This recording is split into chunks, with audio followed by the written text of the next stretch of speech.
Hi folks, sat here on the workshop floor at 5:30 in the morning, and I've had a good night tonight, brilliant night to be honest, good night's sleep, I've had about 5 hours, that's brilliant for me. Woke up in pain, but that's normal. But the fact is today, lads, today I'm on garden duties. I'll be on garden duties all day because I've been I've been off it like poorly, and I've been able to do it. And I've had friends offering me to help, which is brilliant, But I like to do it my own, I like to be not reliant on others if I can. And also, if I let someone else do it, well, it's just like a cop-out, really. I'm trying to do the garden for exercise as well, if you know what I mean. So, you're not going to get no exercise letting anybody else do it, are you? So, I thought today, I'm going to try and give you a bit of a rundown of roughly how an AR7 works. And I'll tell you for why, because they're really, really interesting. I cut my teeth on the AR7s, studying how does the radio do everything it does just off one reference crystal at 10240? How does it create all the other signals? And why do they call the receiver a super heterodyne receiver? Because that's what it's called, by the way. That receiver, and probably yours watching, it'll be a dual conversion super het receiver. Its nickname is it's dual conversion, but its nickname is super heterodyne, and basically it's because it deals with two separate IFs. Now, for those that don't know, the more IF stages or the more tune stages you have in a radio, the more refined the signal is, the more cleaner the signal is, and the more of the unwanted signals have been got rid of. You see, because that is the process of a good radio. A radio that can just look at the signals that we're interested in coming in into receiver at 27 or whatever, and then all the tune stages then getting rid of all the signals that we don't want, all the harmonics and all the rest of the rubbish that we just don't want. And that's where the heart of any radio really comes in. Now then, in this video I'm going to talk about blocks. That's the 10695 block, or known as the first mixer in this case, and it gets fed by the VCO with a 16-17 meg signal, as well as the input 27, and the output is 455 kilohertz. Right, this second mixer here, this mixes with the 10240 megs and the 10695 coming in to produce the second IF, which is at 455 kilohertz, right? And then from there, then it all goes into AM or FM detectors, then into AF stage and into true volume control, and into your AFPA, and you get sound, right? Now, what I've just said there is absolutely block, known as block form. It's so massive, we've missed so much out of it. We're just looking at the receiver, right? But basically the super het is just basically two sets of IF trying to clean the signal up more and more. So it'll give it a good clean up in here, because this amplifier has a 27 megs. Remember, that's only a 40 channel rig standard. So the only frequency bandwidth it's supposed to look at is 26965 to 27405. It's not interested in anything above, below, not at all. So it's high. Excuse me, its width of, if you like, its letterbox input only has to cover that 40 channel spread. So as long as the RF amplifier signals coming in at 27 megs are at a nice signal level at channel 40 and channel 1, that's all it really needs. So that passes in then to first mixers VCO with it to produce the sum and difference of 10695. I'll show you how that works in a minute then too, right? And then so once we get to the 10695, then in that first mixer, the 10695 signal is cleaned up, totally cleaned up until it's got rid of everything else. Because you see, with a mixer, you've always got the two fundamentals as well as the sum and difference. So the 27 meg signal will still be coming out of here, and the 16 meg signal will still be coming out of here. But once that's done its job and cleaned it all up and tried to get rid of them, tried to get rid of this, and just have the 10695 as clean as possible and as clear as possible, if you like, it's that passes out of it. Because that whole block is not just a set of amplifiers at 10695 and all the rest of it. It's a whole block dealing with lots of different shaping going on, and just to allow the right amount of RF at everything, the right level. It's just a block, right? But it's a block, set of amplifiers and filters. Exactly the same on process D, the second, but the only difference is the input is now 10695 and the other input is 10240, and the output, once it's been cleaned up again and got rid of that signal and got rid of that signal and any other harmonics that's been made, because mixers always make rubbish as well, the output then is 455. Now then, so let's just have a little brief look at 10695 and 455. Why 455 and why 10695? Well, when CBs were being made, apparently, your broadcast radios, you know, your normal broadcast type radio, have I got any in house here? Broadcast type radio. Well, your normal everyday broadcast type radio, a lot of them tend to use IFs that's very similar. Now, if you look at the 455 arrangement here on these two transformers, Exhibit A and B, these two, notice how they've got right big slugs in at top with a normal screwdriver blade, whereas all the other transformers out here have all got right little trimmers in, right? And that is because, do you ever remember taking the lid off an old medium wave, long wave radio and seeing transformers that look just like him? And that apparently is because there were so many radio transformers and what have you that were already made in manufacture at them frequencies. So according to manufacturers, it was just easier to have an IF running at 455 because all the component parts were all available on the market and they didn't have to go and get them remade again, they were already there. And the 10695 is more or less the same scenario. Lots of other radios use that IF. Loads and millions of radios use a last IF of 455. So, all of that stage there that you see there, the filter at the back, which is 455 and all of that, I just want you to bear in mind that that never sees any other signals other than 455. It's not interesting. That never moves, by the way. The 455 is always 455. So any RF that comes into there, right, that whole amplifier stage is only interested in 455, not interested in anything else. Anything else that comes into it, it'll just, that its job to get rid of that.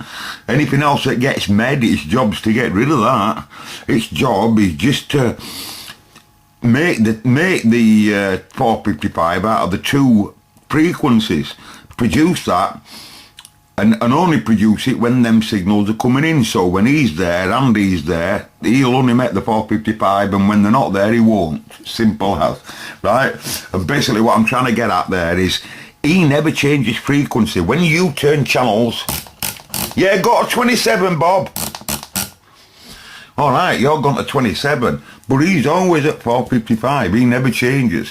So when we're setting all the transformers up, all them little coils and stuff like this, all of that lot there, all you're doing is that's why you can go up to your test set, right, and inject a signal in at 455 kilohertz.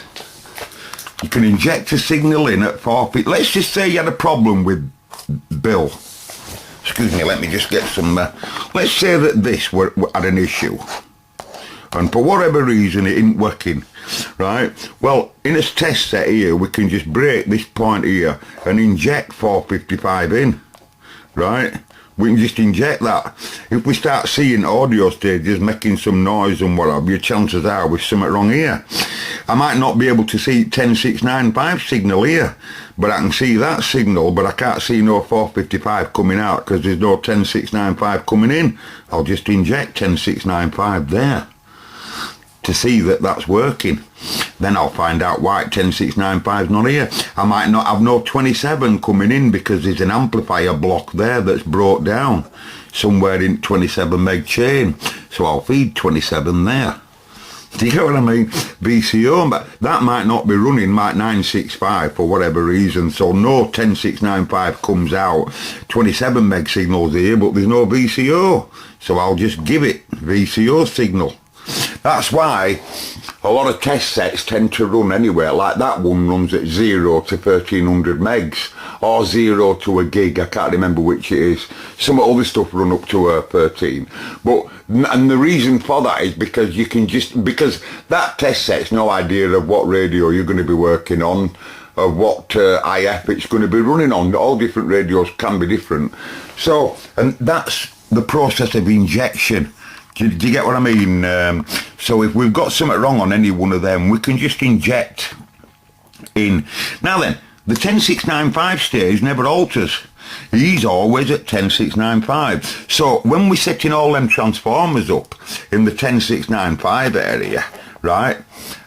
You know, when I was a kid, I used to always think, why isn't there a set of trimmers for channel 1? Why isn't there a set of trimmers for channel 2? Why isn't there a set, why? It's because it's not, this is just a block amplifier that's dealing with 27 meg signals, yeah, but through a letterbox door. So it's not right bothered. The radio has no idea whether anyone's going to start talking on channel 1 or anyone's going to start talking on channel 2. Or channel 27, it's not interested in that. All it needs to know is that RF's coming in. You put it on the right channel, and anyone comes in then on that channel, that's only when 10695 will be produced. Now then, I want to get now to the VCO and the input, and then the 10695 and show you just that relationship. Okay, here's a diagram I made earlier. Like Delia Smith said, right? And again, these are all blocks. What we're looking at, this is just block, right? So I want you to picture the scene. Have I got a calculator? Let me just get a calculator, lads. Right, lads, I've got the calculator here. Now, rather than going through it all, I'm just going to give you a little bit of it. And I'll tell you for that because this is this theory of what we call sum and difference can get very, very complicated, and I've always fancied making a video, right? You see all your audio lines, all your unidens, all your uni-aces and all of that, they all work identical. In fact, I don't know whether I've said it in this video, but I can assure you, lads, that if it wasn't for the AR7, you wouldn't have any of your audio lines and your unidens and your uni-aces and all of them. You just wouldn't have them. And the reason being is because this design, right, all right, it's a 40 channel AM rig, but this same design of how it all works on that 10240 one crystal, just the one crystal layer, you imagine how much money that would have saved the manufacturers. But yet they still want it to be totally accurate on frequency. It's still got to pass FCC's regulations, and they're very, very strict, I can assure you folks. When it comes to spurious emission and things that none of us are looking at, it's got to be really radio spectrumless, spotless, as clean as poss. Now then, so like I say, it is true to say that all the receiver stages in here, all the transmitter stages in here are absolutely nearly identical to all your unidens and all of that. Alright, this is an AM rig and they're FM. Mode of modulation is different and frequencies are different, I grant you. But how it works is nearly absolutely identical to an audio line 341. Uniden 100. I'm telling you. Even how it all breaks its channel up in PLL, even binary, everything. The only difference is summon difference is all difference. Anyway, so I'll just give you a brief outline. So we've talked about these blocks here, and how an engineer, if he's got any one of the problems with any one of them, he can just inject signals in at the right point, and then see the radio working without using its own states, you know. So for example, if it were 10695 that were broke, using me test equipment or whatever, generators or whatever, I'd just inject it. If radio wakes up, I just have to find out what's up with 10695. Now then, first of all, why do they use the 10 megs reference? Why do they have a crystal that's using 10.240? Well, I can show you that here, Exhibit F. Right then, so if I go on my calculator now, if I go 10.240, there's my reference, right, and then I divide it by a magic number of 1.024, I get 10. Let me just do that again, because that theoretically wasn't right. 10.240, and then we'll go minus, shared by 1.024. That's better. 10. Right. So we've got 10.240 megahertz shared by that magic number, and the output is 10. And that happens to be the channel spacing between each channel, 10 kilohertz. Right?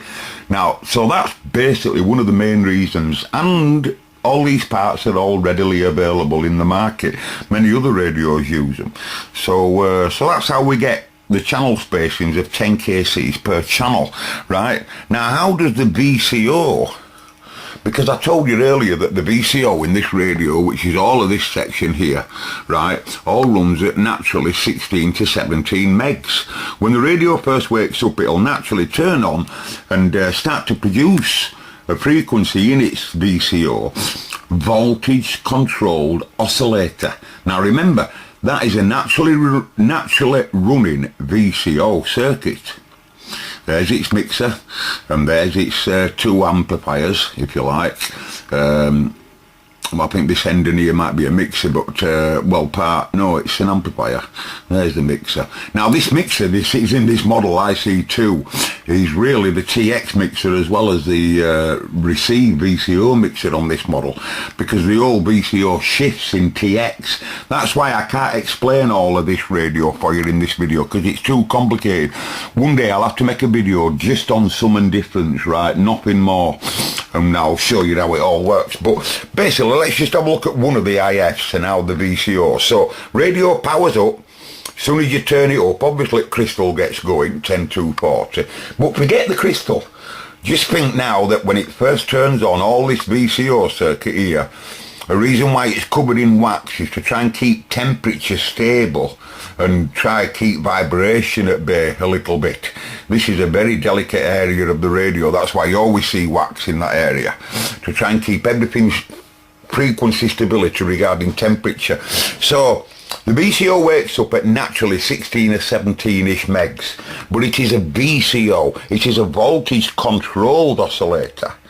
In other words, it gets controlled. So as it wakes up, the 455 doesn't. 455 area stays at 455 all day long. 10695 area stays at 10695 all day long. But the VCO doesn't. The VCO's moving at any place that the operator puts the right channel on.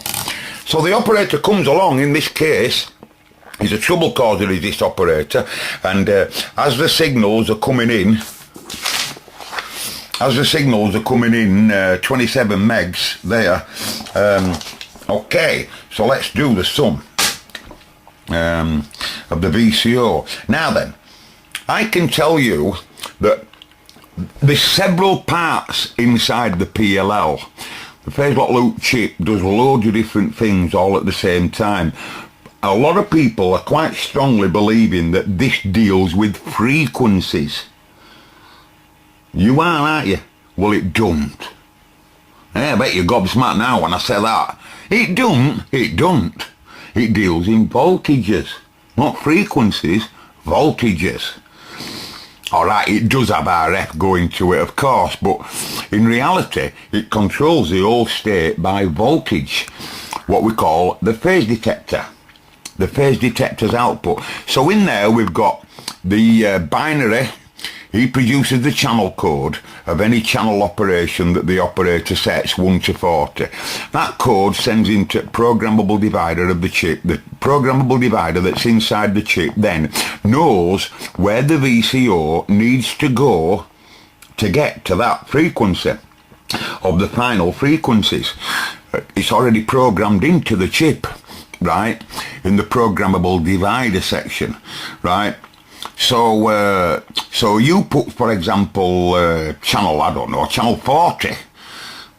The phase lock loop knows that channel 40 needs to have a VCO operational in this area here of about 16 megs, 16, 7, 10 to be precise.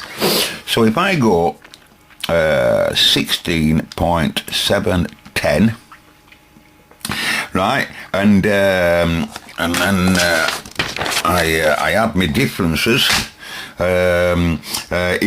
He wants to go to channel 40, does operator. PLL knows that it has to go to 16, 7, 10. Let's just say that we know that beforehand. So then he comes along and he goes minus 27 megahertz, 0.405. And then as soon as that's entered, you end up with 10.695. 10.695 is the first IF. So the first signal coming into aerial, if you like, into amplifier stage is now at 27.405.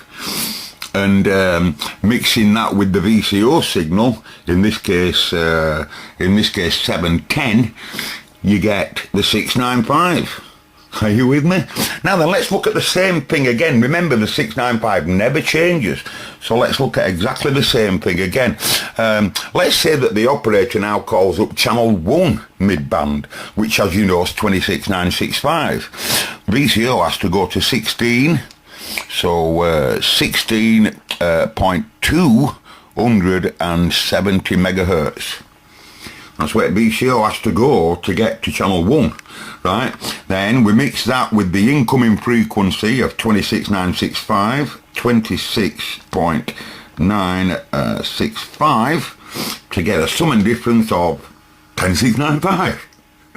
Do you understand? It's really that simple. You see, he's always 10695. He's always 455. He gets his 455 because of the sum and difference of the 10695 and the 240. And that's how he gets his 455. So he's always 455. He's always 10695. Always. So when the radio's tuned up, i.e., if I were to inject a 10965 into there with my Jenny, and then there'll be transformers in there. In reality, there's all tuning coils and what have you, you know, in IS strip. Right, you can see all these transformers, one here, look, one here, then filter, another transformer, another filter, blah, blah, blah, another transformer.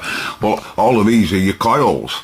Well, every one of them, if I were to inject 10965, right, that whole stage there just runs at 10695. So I can just set my generator up, tune all that stage until I'm perfectly peaked up at 10695, and that's perfectly up and running.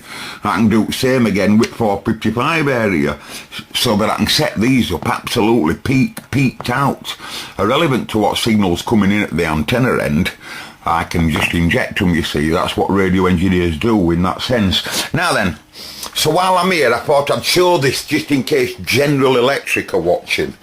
Right, this is my scruffy AR7 that I have on bench here, and I've decided, because I've got to go now, I've got to go at 8 o'clock, it's 8 in the morning, going at 8 and starting my garden, getting all things ready for it all. So I'm just want to do this, right, this is for General Electric and this is for Uniden, because I take my hats off to you lads. Your design of this radio, I thought, was just so revolutionary. And everybody, loads of people just walk by the AR7 and they don't realise that what difference that made to the manufacturing process of the simplicity and the reliability. It's the reliability of that. Remember, in my opinion, a good circuit is a radio circuit that runs cool, tends to run reliable if they're cool, and efficient. Let's look at the efficiency of that. And we're not even putting right voltage in. Let's get it 13.8. Right, just look at that. 224. Now if I were to build a radio, if I were clever enough, I tell you it'd be running amps, not milliamps. Just amazing design. And if I get the and I think this is amazing. Just look at this. Let's look at this, ladies and gents. For those that want to find paperwork on an AR7, if you can't find it, go to this model. Go to General Electric and go to that model there. It's same radio. And we have one of these that's in box, as I've showed you. Or I might have done, I don't know. Anyway, let's just get to the nitty-gritty. Spec. Yes, its system is a dual conversion super heterodyne. That's because it has them two blocks I told you about, and they're both all perfectly tuned up blocks. 455. Right. Now let's just look at this General Electric 30-odd-year-old radio. Sensitivity for a 10 dB signal to noise, right, for less than 1 microvolt. That means it can see a signal at 10 dB, signal to noise, for less than 1 microvolt. Less. Remember, that's 1,000. That's 1,000. 1.0. 1 microvolt. So here I stand. If I had that figure now set to 1, that would be 1 microvolt. It does say in the spec less than a microvolt, doesn't it? So I got 1K going in at 27185, channel 19, right? This is my return. You can hear it's a weak signal, right? So for those that don't know, again, I've got my Jenny bringing out an attenuated proper match signal into receiver, goes through receiver, comes back out to audio stages here, and then back into Marconi. Marconi is monitoring how much noise it's getting in it. So we've got a signal to noise here of 10 dB, because that's the spec, if you remember. About 1.2 volts for accuracy for test. 80% mod. Well, and it says less than 1 microvolt. Well, how about that for less? 0.240, 237. That's absolutely amazing, lads. That is amazing. And anyone that knows about radio will tell you that is absolutely fantastic. And we're talking a radio 30-odd-year-old here. And all I've done is I'll have just repaired it. I certainly won't have set it up. Because it's running like that, how can you make it better? You know, it's amazing. 1.2 volts coming back into AF stage. 10 dB, as you can see, 80% mod. 1K tone on that frequency. It's 0 point. You know, that's amazing. So if I were to run it up to 1K, 1 microvolt there, and then back my volume down, you know what I mean? Like I say, it can get to you can see it there, it's at 23. Well, it will be, because the receiver in reality is much better than that.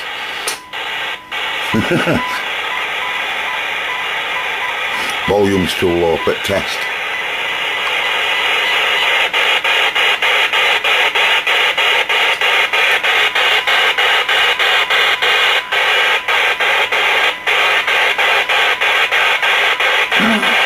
That's amazing. 1.2. Oh, that's absolutely, look at that. That's 10, 11 dB higher. Oh, that's just absolutely, folks, I'll tell you. So hats off to you, General Electric and President. I'm so amazed that when I first got my very first CB radio, it was one of them. And folks say Uniden are deaf. Well, I don't agree with that, folks. I think they're very select and very clean, some of them. Very, very clean. Okay, I got to me time. See you later, lads. And everybody for watching. May the force be with you. From the sunny side of West Yorkshire, you can just see through my grubby window. Oh, I'm really going to get some blinds up there one day. I've got to get some blinds one day on that. It's disgraceful.